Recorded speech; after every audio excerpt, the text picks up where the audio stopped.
Hey, what's up, everybody? Welcome back. This is Take It to the Hizzy Fantasy Football, TITTH number 35. I'm your host, Justin Bruni. I got Nick Davis and Emran Khan with me. Say what's up, guys. What's up, guys? How you doing? Let's take it to the Hizzy.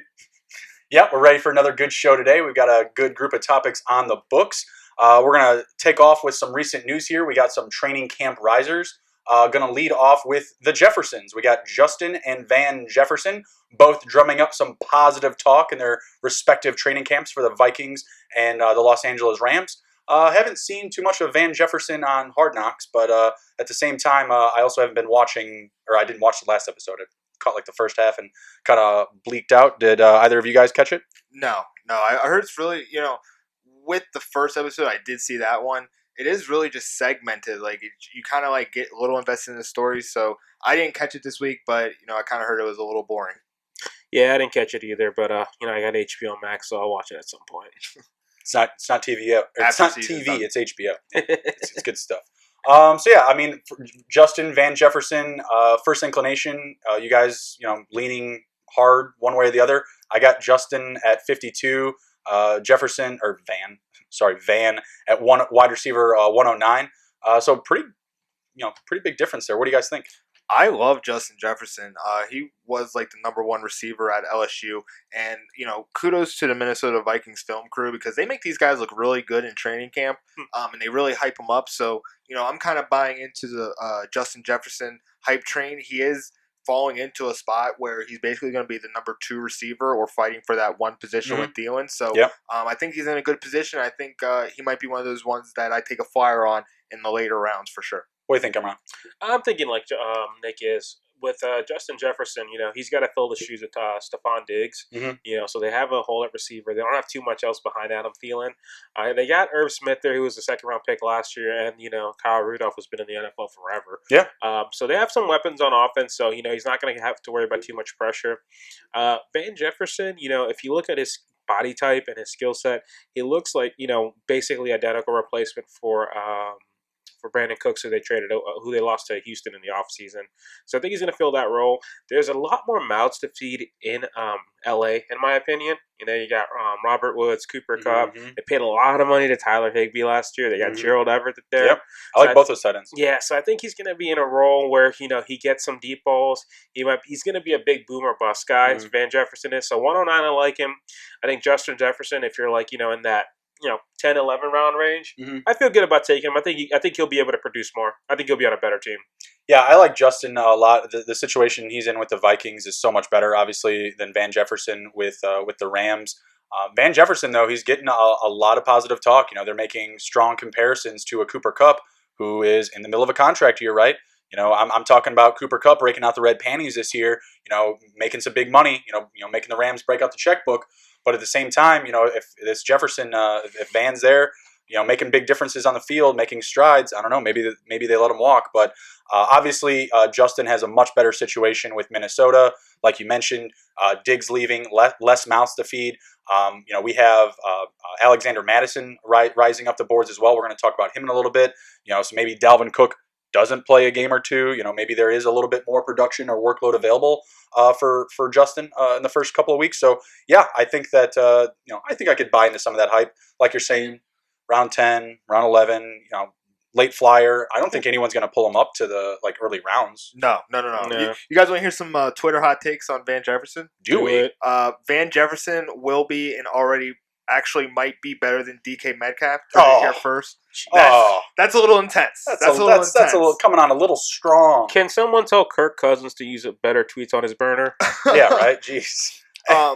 So here's another one. It says, "Call me crazy, but I think Van Jefferson was drafted to replace Robert Woods as they intend to re-sign Kupp." What do you think about that? No, I just don't think so. I mean, Woods and Kupp have just been solid for them so consistently the past few years. And those are the guys that are, in my opinion, really they're the ones that are progressing Goff. It's not necessarily like Sean McVay, the system. It's that these guys just have great hands. And they just make, sorry, Goff, but like an average quarterback look really great. I mean, they don't call Goff the bus driver for no reason. I mean, he's got guys around him with, magnet hands. I just don't agree with that. I don't either. Here's a quote from Jared Goff, though. He's been really impressive, has done a good job. It reminds me a lot when Cooper was a rookie. He's just so far ahead of where rookies kind of should be. He's done a great job. He's really picked up things fast. That's very high praise. It sounds like a kind of should be kind of Goff comment, in my opinion. I think so. Also, one thing to remember, although Van Jefferson's a rookie, he is an older rookie. He's coming to the league at 24. Yeah. So whoa, yeah, that's like Braylon Edwards. He was like 24 when he came in. Just one thing for comparison's sake, Allen Robinson's only 26, and he's been in the NFL for like forever. That's true. Yeah. So for reference, what we have. Justin Jefferson went in the 8th round. That was a little rich for the 8th round. Out of the 16, yeah. Van Jefferson wasn't drafted in this last mock draft. No. So in 16 rounds, Van Jefferson, he may be there for you with your last pick, but with my last picks, I still might be looking to get a little bit aggressive, maybe swing for the fences on an Antonio Brown, maybe someone closer to draft days, about to get signed, and maybe I got the inside lane on something like that. So we'll see what happens, but definitely a candidate for your last few picks. The one that I'm really excited for, that I've heard a lot of stuff come out of camp, is Steven Sims. Mm-hmm. I took my shot like almost a month ago and was like, this guy's a gadget for this team. Mm-hmm. Obviously, some things have happened in Washington where some spots have opened up and there's more need for speed on the field. He's just going to be one of those people that gets that extra playing time of those guys that have left the program. So I'm still in on Steven Sims. He's going to be going in the later rounds. He was drafted in the last round of the mock draft that we just did. Mm-hmm. So in that last round, when you're just trying to fill your roster, take Steven Sims, man. He's got a bunch of potential to score in a variety of ways for you, especially kick returns, man. You can get that touchdown weekly sometimes. Yeah, that's a good point, Nick. Steven Sims is one of those guys people forget about. Justin, right before he started filming, was joking about Zach Pascal from last year. Names you probably weren't thinking around this time, but end up contributing to you. Mm-hmm. And in Washington, right, they got to throw to somebody. Obviously, you have Terry McLaurin, but who else, right? No Jordan Reed there, no Darius guys there. That is boss. Yeah. So somebody's got to catch it. And his speed, he ran a 4.35 at the combine. So the guy's got some burners. So, I think he's somebody should keep an eye on. Absolutely. The key thing to like about any piece in Washington this year, I was about to say Redskins again. Anything to watch for with these guys is garbage time, right? Yeah. They're going to be losing games. They're going to be down. They may not want to, let Terry go out there and get himself hurt, while they're losing by 3 or 4 touchdowns, So I do see Sims and I do see other pieces in the receiving room, being flyers. I honestly think that Dontrell Inman, he might be in your lineups in some deep leagues this year. Yeah. Just as a flex, just like spot start. I'm not saying to draft him. Do not draft him. But I think all these guys are going to have their opportunities to provide you some value this year in fantasy, just based off of how bad the team is. Yeah. We've been talking up Alex Smith the past few episodes. I'm not sure who the quarterback's going to be over there, but Steven Sims is a guy that can, I could see him catching a ball from any one of these guys. Even Alex Smith with one leg, Kyle Allen, Dwayne Haskins. I mean, it doesn't take much to get the ball 5 yards. The hype train on Dwayne Haskins has to calm down a little bit, because I just saw a video this week, or actually today, where it was Alex Smith and Dwayne Haskins side by side doing what looked to be an in route and an out route. Mm-hmm. Alex Smith right on the dime, right in the guy's hands, right over the head with Dwayne Haskins, and you saw it just like the catch and then the ball soar over the receiver. It's just like his accuracy is not there. Like, you can work out as much as you want, but sometimes there's just certain things that you got to make better, and I feel like accuracy is going to be one of those issues with Dwayne Haskins. So, Terry McLaurin, he's got a lot of hype coming into this year, but I'm still a little low on him because, who's really going to get him the ball? Because he's the only receiver there. The other receivers are like Trey Quinn. Like, he was good at SMU, but he's small, man. He can't take a hit. So, I don't really know what's going to happen in Washington this year. There was a big Trey Quinn hype train to start out last season, and look where so frustrating. Look where that led. But a guy like him, he doesn't have the same tool set as Steven Sims. Steven Sims can work out, special teams. He can catch balls out of the backfield, literally rush the ball in between the tackles, play receiver, return kicks. Yeah, he can do a lot of different things. So definitely someone you want to be looking at the back end of your draft. Next up, we have Alexander Madison. Excuse me, taking first team reps with Dalvin Cook, sitting out of some practice with contracts. contract talk stalling. I like Madison. Showed us some flash last year in preseason. Was able to get on the field and have some positive production while Cook was out the last 2 games last year. So I think he's really an interesting piece. And if you draft Dalvin Cook, guys, he's a must own. Other than Latavius Murray behind ownership of Alvin Kamara, you have to own Alexander Madison if you draft Dalvin Cook. Just looking at Dalvin Cook's injury history, so I have Alexander Madison ranked at running back 47, and I think that you respectably need to be taking him in like the 10th or 11th round, especially if you do have Dalvin Cook. And if you really want to get aggressive, maybe the guy ahead of you drafted Dalvin Cook, and on the way back around, when it's his turn to grab him, you can steal him from somebody like that. So what do you guys think about Madison this year? Someone that you might draft without grabbing Dalvin Cook, or is he only handcuff? So for me, this is someone I would like. The latter is somebody I wouldn't mind taking if he's on the board in like the 11th or 12th round. Because I told you guys on last week's episode, I'm not a fan of Dalvin Cook in the first round. You did. Contract issues. He's had injuries issues in the past. Had a good year last year, but that's 1 out of 3 years that he's actually been somewhat healthy. Damn good year though. It was a damn good year. It was a damn good year. But right now, these situations where people are holding out or not playing or not practicing, they rarely work out. So Madison last year averaged 4.6 yards a carry, so he's productive when he gets the ball. So I think if he has to play, I think he'll continue to be productive. That Vikings offense is pretty solid. They like to run on the ball. And with Cook, somebody if in your league, if they take you in the first, second round, you're sitting there in the 12th, 13th round. That's the range where, unless you're in a weird draft where value continues to fall, you're looking at those guys like, what could be a lotto ticket. And one of the things I like to do, depending how the draft is shake out, is look at those handcuffs, maybe not even for running backs I have, that should an injury have happened, obviously you don't wish injury on anybody, but if an injury happens, like your Tony Pollards, your Latavius Murrays, your Alexander Madisons, those guys skyrocket up to top 10 running back status just because the offenses and the work they'll get. So I wouldn't have a problem taking Madison in like the 12th round, even if I don't take Cook. What do you think, Nick? I would only take him as a handcuff. Okay. Because, if something were to happen to Cook, Alexander Madison, the offense in Minnesota is predicated on the run. That's their bread and butter. He's going to get a lot of touches, but it's only if Dalvin Cook is out and if I have Dalvin Cook. If I don't have Dalvin Cook, I'm going to be staying away from him and just go elsewhere for my running backs. Yeah, absolutely, and that's certainly respectable. I can see plenty of people just staying clear of Madison, right? I mean, if you take him and Cook does play and he doesn't get hurt, Madison's not going to hold a ton of value for you.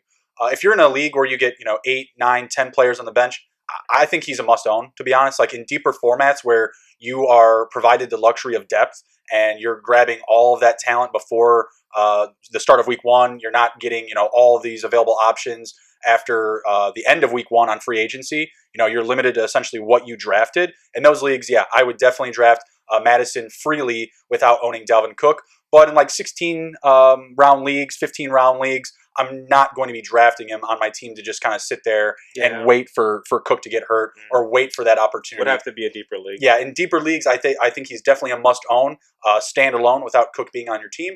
But yeah, in 16 rounds, 15 rounds, no, I'm going to steer clear of him. That's somebody that honestly, I don't think he would go undrafted, but I think someone will get a little bit more risky with him, and they'll waste a roster spot essentially. So like six bench spots, I'll probably stay away. Yeah. Okay. Next up, we got Justin Jackson, who's also taking first team reps with the ones. Looking good. I like Jackson a lot. I actually spot started him last year, actually 2 years ago, in a playoff game, in a fantasy playoff game, when I believe Gordon was out, or I don't remember the situation, but Jackson got playing time. He wound up finding me the end zone. He only had like 2 touchdowns that year, so it was great. Big Justin Jackson fan. He is my running back 51. Another situation where Eckler goes down and Justin Jackson is the man. They only have Joshua Kelly behind him. Had a little bit of preseason hype last year, but not a solid piece. Not someone that you're looking to draft, right? So Justin Jackson, I think I might draft him on standalone value. I actually have him behind Madison, but I think that he's going to get a little bit more opportunities this year, just the way that you watched the Chargers play from last year. Gordon and Eckler both saw the ball plenty of times.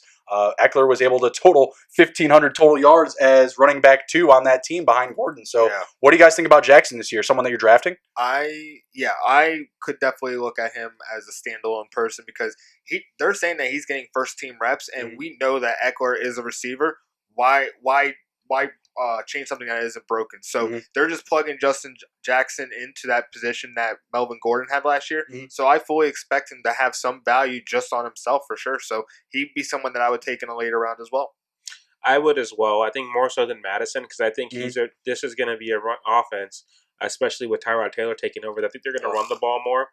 And, when Justin Jackson has gotten the opportunity to run the ball, in 2018, 4 yards a carry last year, only 29 carries, but nearly 7 a pop. So he can run the ball. He's got some receiving ability as well. So he's someone, again, in that same range, that 10-11 range. Like, I understand him. He may just be a flex some weeks.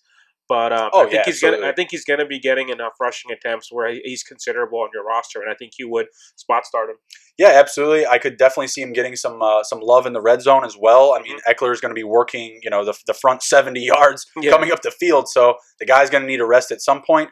But just based off of the way that we saw the Chargers use both of their running backs last year, I think Jackson could have a bit more like standalone value. Do I think that he's right there with like Madison, Murray? You mentioned Tony Pollard. I'll throw in, J.K. Dobbins into that mix. There's plenty of other running backs, or Kareem Hunt. If their RB1 goes down, they're a potential top 10 running back in the league. I don't know if Jackson is in that mix. No. I think that Madison, Pollard, Dobbins, Hunt, I think those guys could work to the front numbers up to that type of RB1 production. But I don't necessarily see Jackson doing that. I think that if Eckler did get hurt, it would just be Jackson and Kelly from that point. Yeah. Okay. So closing it out with our risers, we got Damian Harris getting a ton of workload from the Patriots so far in training camp. Training camp smokescreen. I think you mentioned that before off camera, Nick. What do you think? Yeah, Bill's just throwing up smoke screens. That's how he rolls. He does, like I said before, he does not care about your fantasy team. He's going to see who is the best running back for what he's looking for. Yeah. So you're going to see everybody getting these reps and just the hype that goes behind these New England running backs. I just stay away, man, because it's so hard to determine if they're actually going to give you the value that you're looking for at the spot that you take them. So, Damian Harris, he might be someone that I pick up later, if anything. If he's free, I definitely would be looking at him. But, I'm not going to be wasting a pick of mine on New England running back. Yeah, Nick already said earlier, previous episode, he's not drafting New England running back, so that's his fact. I won't draft Damian Harris in PPR. I'll throw a dollar holler on him and maybe some standard. Maybe with my last pick in a standard draft, may not be there in that format, but I think it's interesting, right? I think Lamar Miller, I think that Sony Michel, they do the same things. A little bit older, have a few more miles under them. Damian Harris, what's his second year, sophomore season? Yep. Yeah, coming into his second year. Didn't get a ton of rack last year, so he's got some fresh legs under him. So I think that him being the freshest of that group for what Bill is going to be trying to do the most and keep the ball on the ground. I'm hearing that Stidham 7 interceptions. I mean, oh my gosh, for who? Stidham. Stidham threw 7 interceptions. That's what I saw on. I think it was Instagram or Twitter. Oh wow! But that's embarrassing. Are they still calling that a QB competition? Well, that's what I was just getting to. Is they were saying that like he may rotate all 3 of them throughout the year. Hoyer, Stidham, and Newton. I'm like, what do you? By committee. Yeah, like what? If he purposely plays Stidham or Hoyer, and if Cam's healthy, I want Goodell to find him because he's tanking. He's tanking for Trevor. Maybe. I mean, I don't know. I don't think Bill is the type of guy that needs a Trevor Lawrence. You don't think it's suspicious that 8 guys are sitting up for COVID? Oh, I definitely do. I bet Bill had him in a room and was like, look, guys, I think it's the you guys are Patriot way. extremely important. Yeah, but Patriot I way. don't need Let's you get this us year. Trevor Lawrence so we can dominate for another 20 years. They get them for another year. There are a lot of the guys that opted out.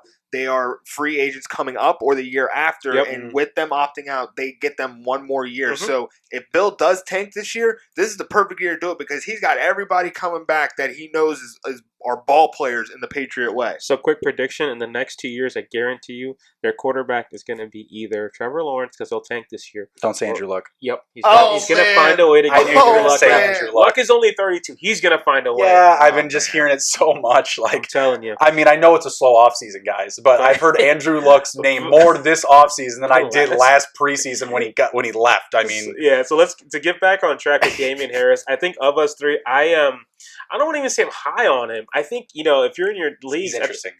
In our last, if I'm like in even a 16 round draft, my last pick or my last 2 picks, if he's on the board, sure. Because like I mentioned in one of our last episodes, height, weight, speed, he compares identical to Sony Michel. He was a 4th-round pick of the Patriots, so it was a decent enough investment where they may give him a shot. Lamar Miller doesn't do anything for me. Rex Burkhead's always been a role player. James White's a receiving back. He's not really a rushing one. Yeah. Someone's got to run the ball. I think it's going to be Damian Harris because, 1, he's healthy. 2, he's young, fresh legs. So I'm not saying draft him high in your last 2 picks. If he's on the board, which you should be, take him. He could end up being a guy that gets you anywhere from 700 to 800 rushing yards if they actually use him. And the final straw, you've never heard of him before, and he plays for the Patriots, so he's got to be fucking great. Isn't that not the Patriot way? Yeah. That's the Patriot way. Go to the local Walmart and pick up the guy pushing the carts. He's like, man, you can push those carts. You can push some linemen. Come on, Nick. He's got a high motor. Did you see him get the carts through the door? 5 carts. Yeah. Never done before. 5? Shit, I used to haul in like 15 working at the high school slot receiver. Then Justin, is that what you're saying to Bill? I mean, I'm not a slot receiver. I'm definitely more of a Danny Woodhead. There we go. If I'm getting plugged on the field, he's doing it all. Yeah, I want to do everything for sure. If you need anybody, Bill, Justin's available, so you know where to find him. Okay. I'm not. My wife will let me host this at my home, but definitely not let me play in the NFL. So shout out, yes, me, love you, babe. All right, so closing it down there with the training camp risers. Moving on, interesting injury out of training camp. Gerald McCoy went down with a quad injury. You want to lead it off with this one, Nick? You got your tinfoil hat on for this one? Yeah. Okay. So first of all, I think it's absolutely the best business move that we've seen in probably a long time, with Jerry Jones having a quad clause into the contract for Gerald McCoy. So basically, Jerry Jones is only out $3 million for signing Gerald McCoy, who is a top talent, is healthy. But then 2 practices in, he gets knocked over by number 9. Is it 99? 99. Yeah. Gets knocked over by 99 and apparently tears his quad. It honestly looks like they were in the corner talking and being like, look, man, just push me over. I'm going to tear my quad. I'm going to slide you a couple stacks, and we're just going to be good about it. It's very strange. I don't know how he tore his quad. He did tear it because medically it said they tore. But it's just one of those contact injuries. It reminded me of Dante Fowler when he, just accelerated and tore his ACL going into his rookie year. So it sucks, but man, what a smart business move with the quad clause. He injured that quad, giving one of his little girls a fucking piggyback ride. I guarantee it. Like earlier that morning, he was giving one of his daughters a ride down the stairs. I don't even know if he has daughters. I don't even know what I'm talking about. Whatever. He gave his kid a ride, around the house or whatever. Fell down. And was like, we got to figure some shit out. Yep. And yeah, 99 probably got at least $500,000 or something. I mean, because you watch this video and you're just like, it's embarrassing. And he's hurt. and he's not getting up.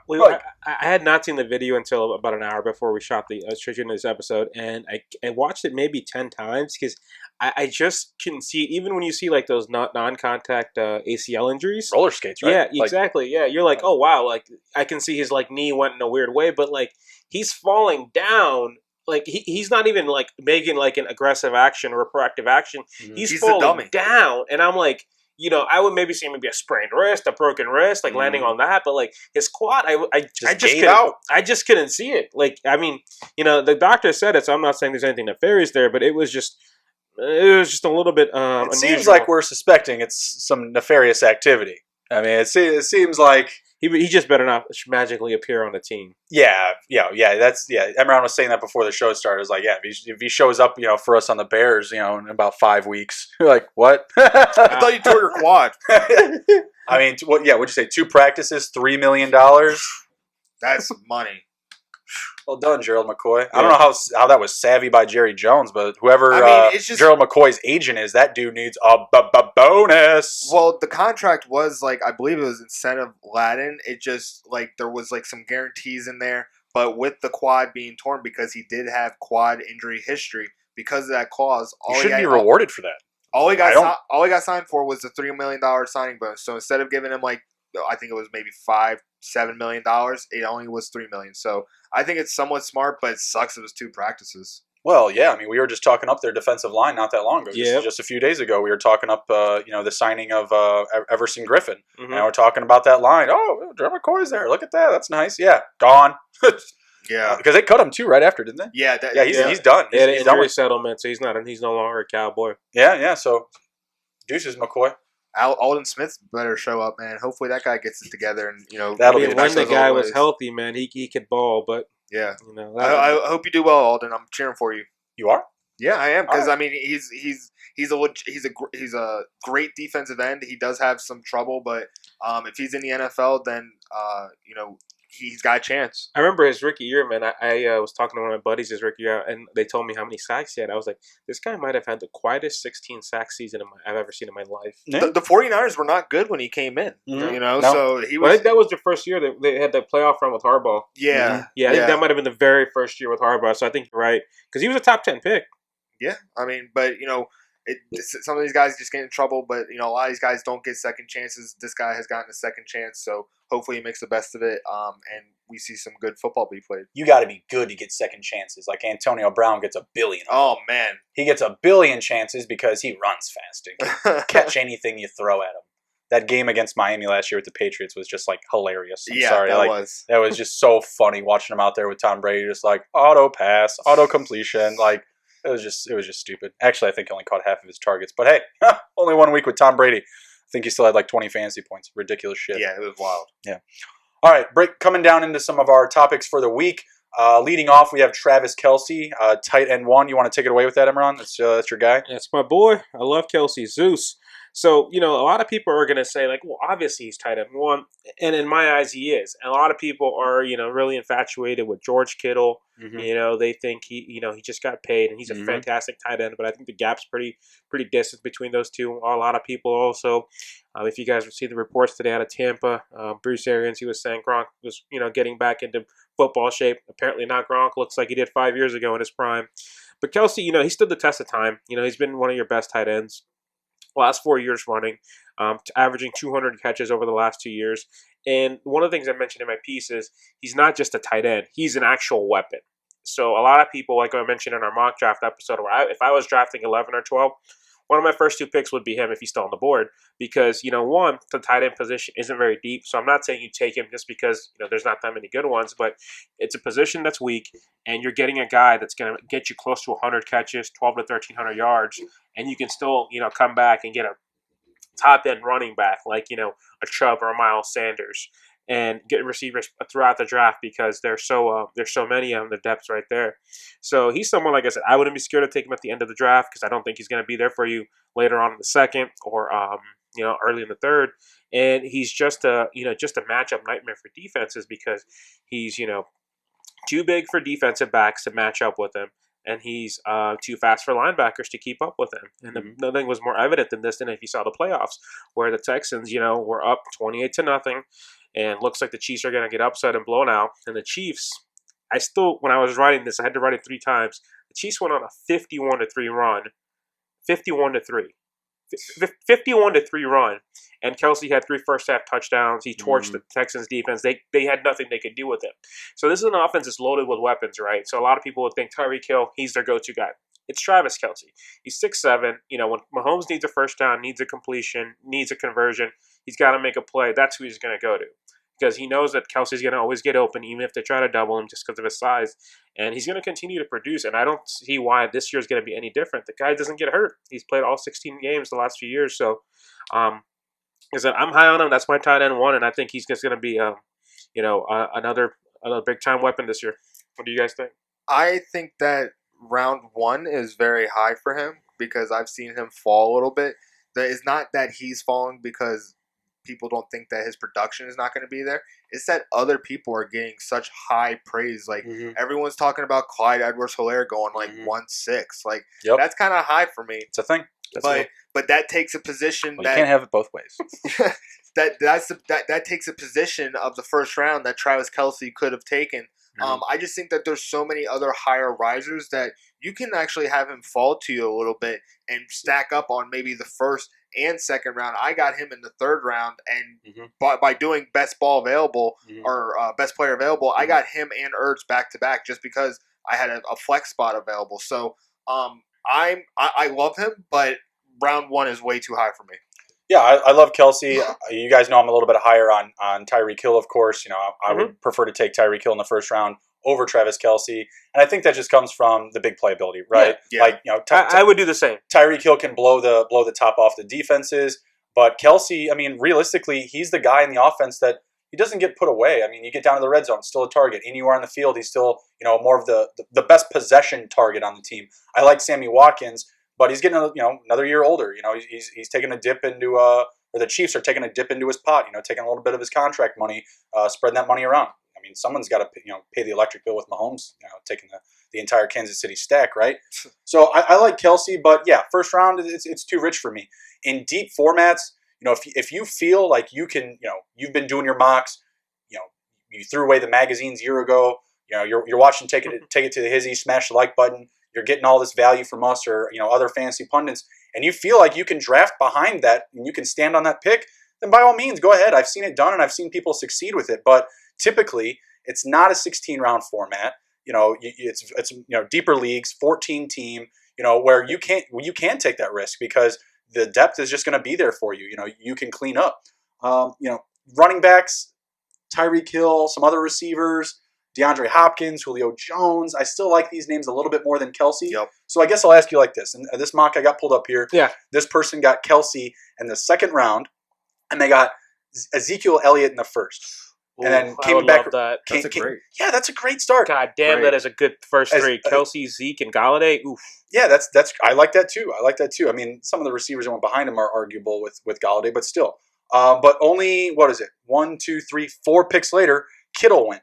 I like Kittle. The big difference between Kelce and Kittle, to me, it's not their physicalness, their playability. It's their offense. It's the weapons around them. The offense for the 49ers is just different. It's not a pass-heavy team. They're going to be run-heavy. The big difference is Kittle is the number one option there. And Kittle's only been in the league, 3 years? So he has some opportunity to grow still. Last year, Kittle had 85 catches. The year before, he had 88. And 2 years ago, he had 15.6 yards per catch. That's about 3 yards higher than what Kelce typically produces each year. Am I saying that Kittle's going to bounce back to that level? Not necessarily. But it's looking good for the start of the year. No Deebo Samuel, no real experience at the receiver position. You got Brandon Ayuk, you got Kendrick Bourne. Help me out here with some of the other ones. Hurd got hurt, though. Jalen Hurd got hurt. He was the next one I was about to say. Jerick McKinnon, running backs, right. They could pass the ball to some running backs. So Kittle, coming out of the gate, he's going to be featured. Oh, Jordan Reed. And Jordan Reed. Jordan Reed, my man. Our boy Jordan Reed. Yeah, can't be forgetting about Jordan Reed. But regardless, he's going to come out of the gate as the feature guy. So I could see grabbing him at value there. If you're getting Kelce anywhere in the third round or beyond, absolute steal. If he lands to you in the third round, absolutely grab him. I'll take him ahead of Melvin Gordon, any of these receivers, Amari Cooper, Mike Evans, even Allen Robinson and Adam Thielen. I like those guys a lot this year as well, but I think that Kelce will be in a really good position. I still like him a lot, but I won't take him in the first. Go ahead. Yeah, so the one thing I was just going to add, we were talking about Kittle, the other difference is his quarterback. If Mahomes, even with Mahomes missing a few games like he did last year, right? Mm-hmm. He still had 97 catches. The guy's going to get close to 100 catches now that he's got elite quarterback play. So, I mean, I think that's going to separate him. But like I said, I mean, if it's also knowing your league, right? Mm-hmm. Every league is different. There's some leagues that they say screw the tight end position, I'll get whoever. Other teams are BPA, best player available. So it all depends. Like in the mock we're looking at here, if I was picking, at the first part of the first round, and I'm coming back on the wrap in the second round, and Kelce's on the board, I'd be ecstatic. Oh yeah, I'd be ecstatic. But if I'm picking at the end of the first round and I don't take up my first two, he's not coming back to me. Yeah, that's true. That's true. You're right. The one thing I'm going to say is the reason why I wouldn't want to jump on him in the first round is because I think that the tight end position actually has a lot more players that could actually boom for you, almost like a la Darren Waller. Everybody's all over him this year. There's a ton of hype around the position. And he boomed. So, I mean, you got I'm not saying Jay Sternberg's going to take over the world, but he was a legitimate receiver at Texas A&M. And, there's a couple people like Thaddeus Moss. He's not even going to be drafted probably, but there's no tight end in Washington. Will Dissly, is it Jeff Hollister? Jacob Hollister. Those guys are actually great tight ends, but those guys are not even being talked about. I like Will Dissly a lot. I streamed him last year, and he got me some points until he got hurt. Hopefully he comes back early, but I feel like I can get a lot of free players at the tight end position and use that first round pick for a running back or receiver because I see a lot of running backs being taken like real fast off the board. I'm always getting caught in like the 6th, 7th round of these mock drafts being like, oh my gosh, like I need to find some running backs because I'm stacking up on best player available, and it's receivers, a quarterback. So I just think that tight ends, I don't have to like jump on the elites because I can find someone that can boom and get them for free. Yeah, absolutely. I love guys this year like T.J. Hawkinson, Noah Fant, Jack Doyle has that group to himself now with Eric Ebron leaving. Eric Ebron with Pittsburgh. Yeah. These are all names that you can get for free at the end of your drafts. Are they Travis Kelce? No. Are they going to receive over 1,000 yards this year? Probably not. But Eric Ebron's a guy that can catch double-digit touchdowns. T.J. Hawkinson, we haven't seen everything that he can do yet. Noah Fant should be unleashed this year. I like a lot of these guys. Jack Doyle, excellent pass-catching tight end. Yep. So I love a lot of these guys. And then even just the guys in the mix, like right in the middle. You've mentioned Waller. I love Evan Ingram this year. Give me another one. Hunter Henry. Thank you. Tyler Higbee. Tip of my tongue. Not Tyler Higbee for me in that group. Mark Andrews. But Mark Andrews, yeah, There you exactly. There's a lot of these guys that are going, just a bit later, right? Yeah. Like Tyler Higbee, I'm looking at him here. He's in the 8th round. Hunter Henry went in the beginning of that round, the first pick of the 8th round. Gronk was in the middle of it. Gronk was in the middle of that group. I like that spot for him. Evan Ingram at the end of the 7th round. Those are good spots for those guys. Yeah. So, let's take a look at the team that had Evan Ingram. That's a great draft. Clyde Edwards-Helaire, Miles Sanders, Juju Smith-Schuster, Calvin Ridley, Stephon Diggs, AJ Green as your 4th wide receiver, and then Evan Ingram, and then Sterling Shepard. That's a great order. Yeah. That's a great order. I mean, but there's your Clyde Edwards-Helaire pick, right? Wouldn't you rather have him at the end of the first than maybe a Kelce? If he's there. I'm not taking Clyde Edwards-Helaire in the first round, man. That's just like way too rich for me. If he falls to me in the second, I might entertain it, but I'd rather take Travis Kelce in the second than Clyde Edwards-Helaire. Yeah, no, I understand.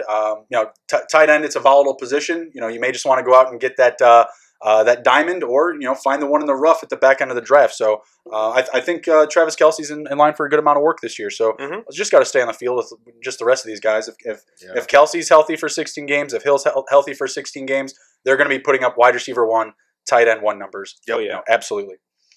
Okay, next up, Tyreek Hill. Great segue, right? So Tyreek Hill prop bet. I wrote this article yesterday, dropped it this evening. Not very excited about it after this afternoon because dude had to leave practice today with a hamstring injury. Not great timing, Tyreek. I get it though. Chad Henne probably underthrew you, and you were just trying to trying to do your thing. Had to slow down for a slower ball. I get it, sir. I'm not too concerned. Same thing with Devontae Adams, Miles Sanders, Nick Chubb. We're starting to hear these names come out. Guys are getting banged up. So getting to the prop without this hamstring injury into the back of my mind, we're looking at 1,099.5 yards, right? This is a number that Hill can easily smash, okay? This guy averages, 14.8 yards per reception last year, 17 yards per reception his record-setting season where he had 1,479 receiving yards, and he hit 1,183 his sophomore season, when he really, started getting unleashed. So he can hit this prop in 14 games. If he's having really big games before an injury, he could hit it in 13. He would have to dip down to, 16.4 yards per game to not hit this prop. If he played in all 16 games, that would be about a 14 to 16 point regression from his current numbers. I still see him getting used a ton. I think that teams are obviously going to be more and more competitive in the coming years against the Kansas City Chiefs. The Chiefs are coming at you. They're going 100%, whether it's full speed downfield, Clyde Edwards-Helaire out of the backfield. They have weapons everywhere. So I see teams, coming at them a lot stronger, more higher scoring games, less garbage time necessarily for the Chiefs.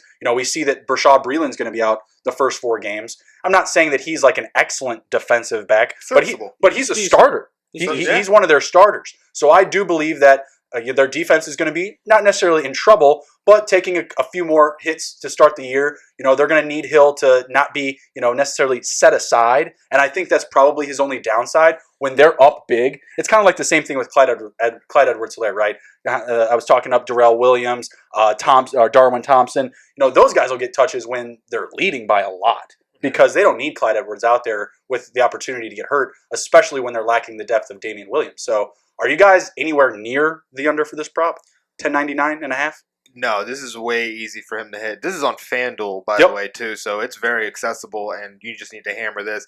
I've just been seeing this. I've been doing a lot of mock drafts recently just to kind of get an understanding of, how people are rising, how people are falling. Tyreek Hill is actually falling a little bit, and I'm kind of excited because it gives me a chance to get, those elite players, and if he falls to the second or third round to you, some drafts I have seen third round.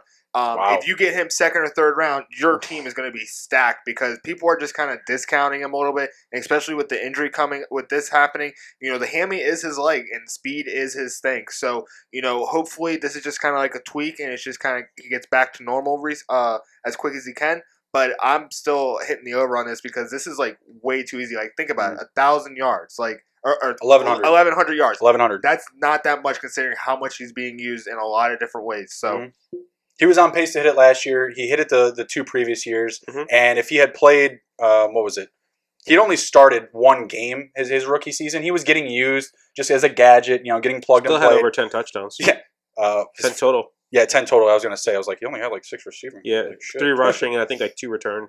Yeah. He was used all over the field, right? So, these last 3 years, those have been like his biggest production, and he's been able to at least been on pace for each one of them. Last year, he did miss 4 games. He took a big hit from Jalen Ramsey in week 1, and he didn't even get taken out. It was in the first quarter, and he didn't get taken out until actually halftime when they were actually able to, get him in the locker room, get a good look at him, and be like, hey, dude, you're not running around out there anymore. I don't know what you've been doing the past quarter and a half, because he could still run at full speed, but it was his shoulder. Now we're looking at his hamstring. I really hate seeing that. Hopefully it gets cleaned up. But the nice thing is, he's not going to get hurt in any preseason games. They're probably going to let him sit a little bit out of practice, ride that bike, baby. Yep. So I'm also taking the over here. I mean, I think to hit this, he's only going to play in maybe 14 games. Yeah, exactly. Yeah, so my only concern would be if his hamstring injury is more significant and he's out, for extended period of time, which I'm hoping he's not. We're still, what is it, about three weeks away, roughly, from the opener?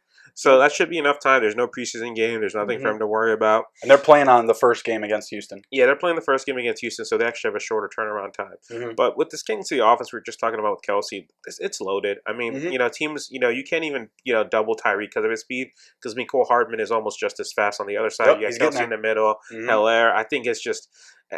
Sammy Watkins still there. Sammy Watkins. Size, respectable speed. There's people you keep forgetting about. McCoy Hardman is basically Tyreek Hill, Yeah, Tyreek Hill. That's 2.0. And so I think with the Chiefs' offense here, I mean, I would monitor Hill's injury. Unless he's out for 4 games or more. That's the only way I see him not hitting this prop. Just don't rush him back. Just Kansas City. Just don't rush him back. He doesn't need to be. Yeah, there's no reason to. Ride the bike, baby. Let him miss the first game. And while you're at it, fucking cut Chad Henne. That dude underthrows another receiver on this team. If he gets Travis Kelce hurt, I swear to God, I'm coming for your legs, I'm sir. coming to Kansas City if you do anything to Travis Kelce. I'll break your leg. To God. Just don't rush him back. I had a friend in high school who was a running back, and he tweaked his hamstring 3 weeks before the season started, and he kept trying to rush back, and he was the fastest guy on our team by a far margin. But with that hamstring injury, it's just like he's 3 levels below what he was. So I just know how the hamstring affects speed. Just don't rush him back. Let him ride the bike, put him on some ice, and just let him get ready for the season, and then unleash him to the world. Has anyone ever watched Friday Night Lights? Have you seen the scene with Boobie Miles in the car with his uncle? Don't rush back from injuries, guys. Yeah, don't What rush. are you going to do if you can't play football? What are you going to do if you can't play football? Yeah, don't rush him back. Kansas City, cut Chad Henne. And, we're looking forward to week 1. Go ahead and take whatever buy-in for your fantasy league and throw the same amount on this Tyreek Hill prop, and I guarantee I'm making you money this year. There we go. Take it to the Hizzy. Smash the like button. All right, closing it out, we got David Montgomery. You want to take this one, Emron? Sure, sir. So Dave Montgomery, I think he's set for a bounce back year. A lot of people say, well, how can he have a bounce back year when you were just a rookie last It's a lot of feedback. Yeah, I've got a lot of feedback. A lot of feedback, and I'll tell you why. Because if you were watching the draft and after the draft, a lot of your experts, that are scouts and do draft coverage, when they were making their very early predictions for, rookie of the year or under the radar picks or great value picks, a lot of people had pegged Montgomery. Yep. Basically, because the Bears got him in the end of the 3rd round. And the guy had great rushing ability at Iowa State, was stalwart on that offense, has the receiving ability he flashed, and he was going to an offense that was going to feature that was dying to have that running back, right? They had Jordan Howard, and after Matt Nagy's first year, he knew he wasn't the guy. He could not catch the ball. Kind of missed Jordan Howard last year, though. Not gonna lie. Yeah, but I'll get into that. So you look at, David Montgomery gets there, and they say first impressions are everything, right? Their debut game against the Packers, kick off the 100-year, right? Get ready to have a nice bounce back year. He only gets 6 carries, Yes. and the Bears lose. And so that was the theme throughout the year, where there was games where he just wasn't getting the ball. But Wasn't fair. It wasn't. But in the games they did run Montgomery, and they were feeding him and featuring him. Guess what happened? They won. Great success. And so great success. And one of the things I covered was there were 7 games last year where he got at least 16 carries or more. And guys, 16 carries is not a lot. That just shows you're barely making an effort to feature the guy, right? You're getting featured in an offense, but you're not the lead back. Exactly. And so the Bears' record in those games, 6-1. And the one loss they had was in Montgomery's career best rushing game, where he had 27 carries for 135 yards against the Chargers on a last-second field goal. And that was a game where a lot of people criticized Nagy because he started throwing the ball unexplicitly in the fourth quarter when they were up by 9, when they should have just ran Montgomery. He was just destroying them. Yep. And so the other thing, I think, the reason why I think he's going to have a much better year this year is they completely revamped the offense. They fired their offensive coordinator from last year. They fired their offensive line coach from last year. And they brought in 2 guys that know Matt Nagy. They brought in Bill Lazor, who worked with Nagy in Philadelphia, and Juan Castillo, who worked with Nagy in Philadelphia. And they hired new quarterback coach John DeFilippo. All Foles. All have full connections with Nick Foles here, which I'll get to in a second. And so this offense is going to be in Nagy's vision, and I think Nagy gets that. Although he was your coach of the year in 2018, he's got to get the Bears to the playoffs this year. That's a town that's not patient. And so the other thing, Nick or Justin just mentioned the connection of Foles, as they brought in Foles, because I think the other thing that hurt Montgomery last year, the guy was fighting for his life trying to get 1 or 2 yards because the quarterback play was absolutely horrible. They were the worst offense last year. They couldn't run, they couldn't pass, they couldn't block. They were the worst. So there's nowhere to go but up, right? They looked really good against Washington, though, on Monday night when we all went to the game, man. I thought that they were the second coming of the best team in the NFL. That was fucking awesome. That was a fun game. That was a good time. We all got played there. We all did. So I think no matter who it is, whether it's Trubisky getting back to 2018 form, because he did have an injury for I think about 3/4 of last year at his non-throwing shoulder, or if it's Foles coming in, who's shown in small spurts that he can be the guy and hit these receivers, I think quarterback play is going to be improved. I'm not saying top 15, I'll take top 20. I'll take 21, 22, 23, 24. I think that's enough for them to do better. But I think you're going to see them more focused on Montgomery this year because they see that when he gets the ball, he's better. And they have some other players under the radar that I think this offense has sneaky, under the radar players that aren't getting enough love. Justin covered Allen Robinson, who we think is going to have a big year. Guys like Anthony Miller, Cole Kmet possibly as a rookie. Jimmy Graham. Jimmy Graham, there's talent all over the offense, to be honest with you. They've added a lot of pieces. They've tried to improve, so I think Montgomery, he got enough carries last year. It's just the blocking was shit, and he just wasn't getting a chance. So what do you guys think? Am I just, mesmerized by being a Bears fan, or do you guys think that you can have some upside? No, I think he has to have upside because Nagy has to learn how to use his running backs. And if he doesn't, he's just going to be out of a job. I mean, if you don't know how to use, how to balance out your downhill runner in Montgomery and your scat back in Tyreek Cohen, you're not going to have a job in this league. I'm sorry. If you can't divide it up appropriately to actually have, a one steady process or game plan, it's just not going to work. And like you alluded to, the 6-1 where Montgomery was fed, it just seemed like the entire year, and I know this was a theme last year, the Bears are looking for their identity, right? Every week it's we need to run more. And then we'd say, we need to pass more. And it was just constantly back and forth. And Nagy doesn't know how to use Cohen. We constantly see Cohen going left and right behind the line of scrimmage, and we don't know where he's going. They throw him these balls out into the flat, and albeit it was Mitchell Trubisky, who's not very accurate, right? Yeah. You have a happy birthday, Mitch, by the way, if you're watching.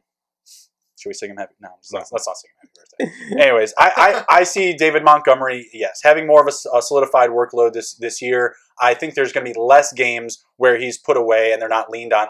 David Montgomery needs to stay on the field. I'm a big Tyreek Cohen fan. Tyreek Cohen has made me money the year he was top 10 in the league as a running back. Would love to see that again. But if that's the case, then the Bears probably aren't winning games. Montgomery's not being successful. And at the end of the day, I still want to see my team win games. So, yeah, Montgomery needs to be on the field. I have him as my running back 19. And, yeah, I'd like to see him at least get, 17 to 18 carries a game and just let And you know what? Honestly, just stop passing Montgomery the ball too. Just like what do you have? Like 25 catches last year? 25, yeah. Yeah, 25 catches. Throw those to Cohen. Screw it. Like, just let Cohen catch the ball at the backfield. Let Montgomery be a downhill runner. Use both of them when you can. I know they have more That's receivers what I now. wish they did more last year. But that is a matchup nightmare for defense. Yeah, absolutely. Because where is the linebacker going to go? Like, where is the Mike going to? Which one is he going to follow? Right? Like what are you going to do? Put your most athletic guy on Cohen? Okay, let him fly out, outside the numbers and fake a handoff to Montgomery up the middle. It seems a lot simpler than we say it is, right? I mean, but at the end of the day, you just need to keep your best players on the field. And as running backs go, David Montgomery is a better running back than Tyreek Cohen. I'm sorry, that's just the way that it is. Tyreek Cohen is very talented, can do a lot of things for this offense productively. Help them in the passing game, especially a developing Mitch or not a deep threat like Foles, right? Whoever's at the helms, Cohen can help them, be sufficient. But at the end of the day, David Montgomery's better, and he needs to be on the field longer. Close it down, Nick. I think that this is kind of like a situation where Nagy is playing what Gase is playing with the Jets. They just are. They have pieces that can do damage, but they're not. They're basically trying to fit their players into their system instead of fitting their system around their players. A la Baltimore. Mm-hmm. I think if they kind of like back down on the ego a little bit, they could definitely use these weapons correctly. I think sometimes it seems like Nagy's kind of like on the same stuff that Gase is on. In terms of like being that alpha male and being like, my system works and this is how it's going to go, but you don't have the pieces that are correctly going to be used in your system. So that's kind of where I'm at with it. Hopefully David Montgomery gets the run. I mean, I think they should kind of do it like how Melvin Gordon and Eckler did it. They should make Terry Cohen Eckler and use David Montgomery as Gordon. But they just got to commit to it and just know what their role is. They're just trying to push Mitch and try and show that he's worth that number 2 number 2 pick. But they need to realize that you gotta predicate on the run to build up the play action, which will open up spots for Trubisky to find Robinson or find Jimmy Graham. They're just doing it almost backwards. They're using the pass to set up the run, which doesn't exactly work in the NFL. Washington, take note, please. Absolutely. And so the one other thing I was going to add, Justin has Montgomery ranked at 19. And one of the things we value for running backs is, Tyreek Cohen is there, but he's not the same style of running back. There's not really competition for him for carries there, No. They don't have another running back. You gotten some, publicity that Cordero Patterson's working out the running backs. I think those are gadget plays. Yeah. Some, he may get a carry here or there, but he's going to be the featured running back. Mm-hmm. So I think there's value in that. Depending on your draft, he's probably going, what do you guys think, 5, 6, 7 round range? Yeah, I don't hate that at all. Let's see where we can find him on this board here. I mean, the 5th round, 6th round, he's an 8th. Or no, 6, sorry. 6? Wow. I'm a little blind. You're filling your flex spot there. I think David Montgomery is a very healthy candidate for your flex this year. I don't like that running back group that group took. Devin Singletary, Kerryon Johnson, David Montgomery, Marlon Mack. The mock wide receiver heavy up front. Yeah, Mike Thomas, Godwin, Cooper. That's usually me in the draft, to be honest. Yeah, it's not terrible. I mean, getting back to Montgomery and Cohen. Cohen last year averaged 3.3 yards per rush. He had 64 rush attempts, the lowest so far in his first 3 years. Just stop letting him rush the ball. He doesn't need to do that. Let David Montgomery eat, right? Get him 250, 275 carries and take away his pass catching opportunities and just make it plain and simple. I know that you want to, have some trickery back there. You don't want the defense to know what you're doing, but you know what? Sometimes, you can punch him in the mouth just the regular way, right hook. That's it. You can let your scat back be a scat back and you can let your bell cow be a bell cow. Like, what's the problem with that? Specialization is what the NFL is building towards. Like, you can't 3-down backs are not a dime a dozen anymore. They're almost like a dinosaur. You see the running back position kind of being devalued almost everywhere. These people are either you're a rusher or you're a receiver. That's kind of how the position is breaking down. I call it scat back and the bell cow, but that's just where the NFL is going, and people need to evolve with it. Yeah, absolutely. Give David Montgomery the ball more this year, Nagy. Nagy's the type of coach, like, when he's in those interviews, like, he's always got, like, a comeback or some shit. He's always, like, defending the game plan. Yeah. And, like, he'll ask the person, he'll be like, oh, so what did you think we should do? Oh, you thought we should run more? Well, did Yeah. you see what they were doing? They were loading the box. You didn't see the box loaded? You don't even know what a box is. So one thing, Circle head. one thing I'm interested though, like and our, just kind of tying back into Montgomery. I know everybody's very interested in the quarterback battle in Chicago. It's the hottest news. But one thing I did want to see with this offense was having a quarterback that Nagy knows run his offense. That's what I wanted to see. So far, we've only seen Mitch and Chase Daniel run it. Mm-hmm. And then even in the spurts where Chase Daniel played last year, it looked a little bit better. Obviously, Mitch is a more talented quarterback, so I want to see how that plays because there's some other guys that it could increase their value, like guys like Anthony Miller, who had a solid 5-game stretch last year, who had almost 500 yards at the end of the year. Closing it down, he could be a guy that gets more value out of it. It could help Montgomery, too. If they can actually pass the ball. Like I said, they were the worst in the NFL last year, so you literally can only go up. Yeah. If they're any much better, that's fewer 8-man fronts for him. Mm-hmm. So I'm curious to see. You're not going to probably be drafting either one of these quarterbacks unless you're in a super flex need and you need a backup for your backup. But they could increase value for your other players. They could give more value to an Anthony Miller or an Allen Robinson, making them better throughout the year. Yeah, absolutely. I have Foles ranked as QB 29 and Mitch ranked as QB 37. We were talking before the show started, who we think is going to win the job. Me and Emron are pretty much on the assumption that Mitch wins the job. What do you think about that? They paid Foles to basically be the backup if Mitch starts, failing again. So, I think that Mitch is going to start out, but it's Foles' job at the end of the season because if Mitch is sitting at, let's just say, 1-3 or 2-2, like Foles is probably going to come in. And if he's 1-3 or 2-2, I'd be pissed because their first 4 games are not that tough. Their defense is amazing, and you're wasting that defense. Like, tell me about it. It's a revamped defense. So whatever quarterback is there, he's going to have some help for sure. But I see Mitch starting. Me and Emron are kind of on the same assumption. Do you think they both play at some point? Oh, absolutely. I think absolutely. It's very similar to the Chargers, right? Like, I expect Tyrod to come in. I do too. 3 or 4 games. Herbert. Kind of expect the same thing with Mitch. It's good until it isn't. I think that the Bears ride the hot hand, and I do think that we see Foles on the field. If I'm being completely honest with myself, I want to see Foles win the job because I want to see him start the year. I think that he's the bigger threat. We just got done talking about Foles being able to come in, being more accurate. If he's under center to start the year, I think the team just has more value, and the pieces around him in fantasy have more value. Yeah. And it's just, for me, in my heart, I just don't want to give up on Mitch. I just don't. But I think at the same time, number 2 pick, man. That's what it is. Yeah, we got to get rid of it. We do, but at the same time, like Justin mentioned, I would really love to see this offense with Foles. Like, actually seeing all these receivers. How many times have you seen Anthony Miller run 80 yards downfield wide open and Mitch still misses them? Yep. Like, I would love to see how this offense is under a different quarterback, a talented quarterback. Mm-hmm. And I think it'd be fun to watch. I would love Mitch to take a step forward. Prove us wrong. Yeah, exactly. Oh, my God, Mitch, please prove me wrong. Because, we wasted a trade on him and then a pick. We have a lot. Yeah. We have a lot invested in Mitch. But if we're talking like Super Bowl, winning the division, it doesn't matter. Like, neither of these quarterbacks are the future of this team, in my opinion. We're looking to draft somebody in the next couple of years. If one of these guys, whoever, I don't care. So, we could trade for Jordan Love at this point. It wouldn't matter to me. We got to have a future here at the position. Right now, we have all the pieces on offense and defense to actually make a run. And I think that's why we have Foles on our roster right now, is because we have somebody there who's a safety valve for Mitch. Ride the hot hand. That's it. And whatever guy's there, I want him to be successful. So I don't care.